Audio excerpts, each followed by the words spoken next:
Donald Trump നമുക്ക് tariff ഏർപ്പെടുത്തിയപ്പോൾ നമ്മൾ ഏറ്റവും കൂടുതൽ വിഷമിച്ചത് നമ്മുടെ സമുദ്രോൽപ്പന്നങ്ങളുടെ കച്ചവടവുമായി ബന്ധപ്പെട്ട സംഭവങ്ങളിലാണ്. അതായത് ധാരാളം കണ്ടെയ്നറുകൾ കെട്ടിക്കിടക്കുന്നു, ഇത് അമേരിക്കയിലേക്ക് കൊടുത്തുവിടേണ്ടതാണ്.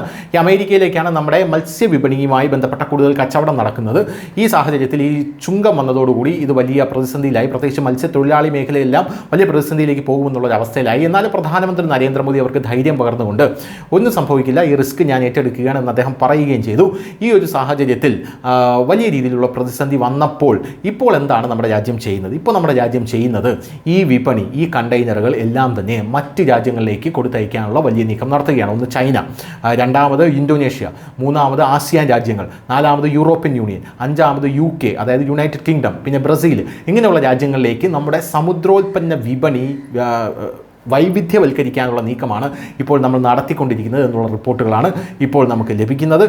ആ റിപ്പോർട്ടുകൾ പ്രകാരം ട്രംപിന് ഒരു വലിയ തിരിച്ചടി തന്നെയായിരിക്കും ഇന്ത്യയുടെ ഈ നീക്കം എന്നുള്ള കാര്യത്തിൽ തർക്കമില്ല.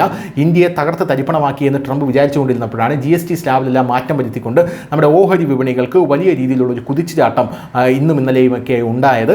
ഇത് ട്രംപിന് വലിയ തിരിച്ചടിയായിരുന്നു. അമേരിക്കൻ കമ്പനികളെല്ലാം തന്നെ ട്രംപിൻ്റെ ഈ ചുങ്കം കാരണം, അതായത് ഇന്ത്യക്ക് മേൽ ചുമത്തിയ ചുങ്കം കാരണം വലിയ തിരിച്ചടി നേരിട്ടു എന്ന റിപ്പോർട്ടുകൾ പിന്നീട് പുറത്തു വന്നു. അമേരിക്കയിൽ നിന്ന് തന്നെ സാമ്പത്തിക വിദഗ്ധർ ഇന്ത്യയോട് പറയുന്നത് 1 വർഷം കാത്തിരിക്കൂ, ട്രംപിൻ്റെ ഈ മണ്ടനാശയങ്ങൾ ചീട്ടുകൊട്ടാനും പോലെ പൊളിഞ്ഞെടുക്കുന്നത് നമുക്ക് കാണാൻ സാധിക്കുമെന്ന് പറയുന്നു.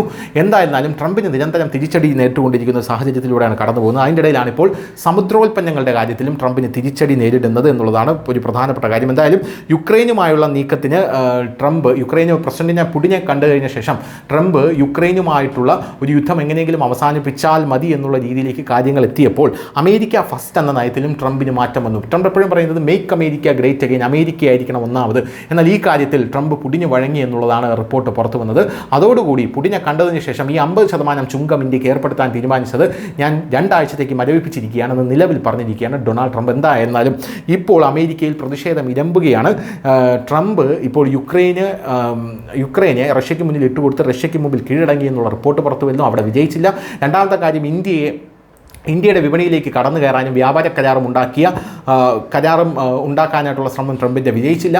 ഇന്ത്യയെ സമ്മർദ്ദത്തിലാക്കാനുള്ള ട്രംപിൻ്റെ ശ്രമവും വിജയിച്ചില്ല.